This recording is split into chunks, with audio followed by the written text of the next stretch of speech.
বৌমা, তুমি এইভাবে আমাদের ছাইড়া চইলা গেলা। ও ভাইরে! বিয়াই, আমার মায়েরারে আপনার মাইরা ফালাইলেন। আমি তো আপনার ছেলের কাছে জোর কইরা মাইয়া দেই নাই। আপনার পোলায় আমার মায়ারে পছন্দ কইরা বিয়া কইরা আপনাকে বাড়িতে নিয়ে আইছে। তারপরও মাইরা ফালাইলেন। আপনার যদি এতই আমার মায়েরা অপছন্দ, তাহলে আমার মায়েরারে আমার বাড়িতে পাঠিয়ে দিতেন। আমি আমি বাপ ভাইয়া এই বুকটার মধ্যে ওরে জড়ায় ধরে রাখতাম। বিয়াই, জানেন এই মায়াটা যখন ওর মা অসুস্থ, তখন আমার হাত দুইটা ধরে বলছিল, আপনি আমার কথা দেন, আমি যদি মইরা যাই আর কোনোদিন আপনি বিয়া করবেন না, সংসার করবেন না, এই মায়াটার আপনি কোনোদিন কষ্ট দিবেন না। বিয়াই, আপনি জানেন ছোটবেলা থেকে আমি ওরে লালন পালন করে বড় করছি, কোনোদিন আমি ওরে কোন কষ্ট দিই নাই। এই মায়াটার গায়ে আমি একটা ফুলের টুকা।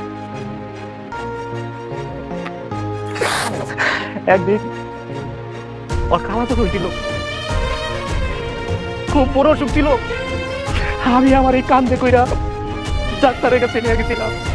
ডাক্তার কইছিল ওরে বাঁচানো সম্ভব না। আমি তখন কইছিলাম, ডাক্তার সাহেব, আপনার হাতে ধরে আমার এই মায়েরারে যত টাকা লাগে আমি দিব, তো আমার এই মায়েরারে ভালো করে দেন। আমার গায়ের যদি রক্ত দিতে হয় তো আমি দিব। তখন মানুষের কাছে ধার কইরা টাকা উঠাইয়া আমার এই মায়েরারে চিকিৎসা করে আমি ভালো করছিলাম। তারপর অনেক ধুমধাম কইরা আনন্দের সহিত আমার মায়েরারে আমি একটা পোলার লোকে বিয়া দিছিলাম। কয়দিন যাইতে না যাইতে জামাইটা অ্যাক্সিডেন্ট করে মারা যায়। তারপর তারপর আমার এই মায়েরা বিধবা হয়ে যায়।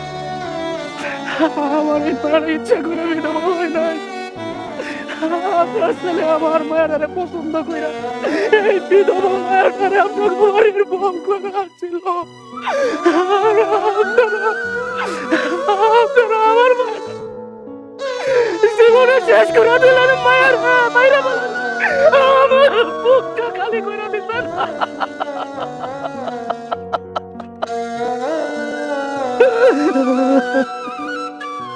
বুঝছি, সব বুঝতে পারছি। ভাই, আপনার মাইয়া মইরা গেছে তো এই জন্য আপনার মাথাটা খারাপ হয়ে গেছে না রে ভাই? হ্যাঁ ঠিক কথা কইছো ভাইজান। আর মেয়ে মারা গেছে তো এই জন্য উল্টা পাল্টা কথা কইতেছে। বেশাব এতক্ষণ লাশটা রাখা ঠিক হবে না, তার আত্মা কষ্ট পাবে। চলে দাফন দিয়া ফেলে। হ্যাঁ, ঠিকই কইছে। আমি পাগল হয়ে গেছি। আমার এই মায়াটা লাগে আমি পাগল হয়ে গেছি।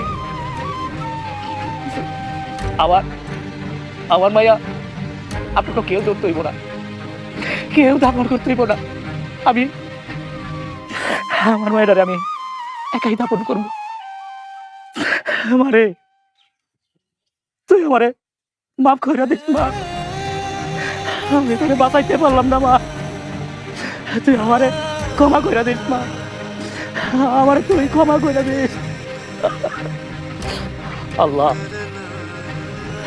আমার মায়েরারে তুমি নিয়ে গেছো। আল্লাহ, আল্লাহ, আমার মায়েরারে তুমি এতটুকু কষ্ট দিও না। আমার মায়েরা এই পৃথিবীতে থাকতে অনেক কষ্ট করছে। আল্লাহ, আমার মায়া জীবনের যত গুণা আছে সব গুণা তুমি নিজ গুণে মাফ করে দিও। আল্লাহ, আল্লাহ, আমার মায়ের কবরের আযাব মাফ করে দিও। আল্লাহ, তুমি যদি মাফ না করো আল্লাহ, আমার মায়াটারে কেউ মাফ করতে পারবে না। আল্লাহ, আমিন।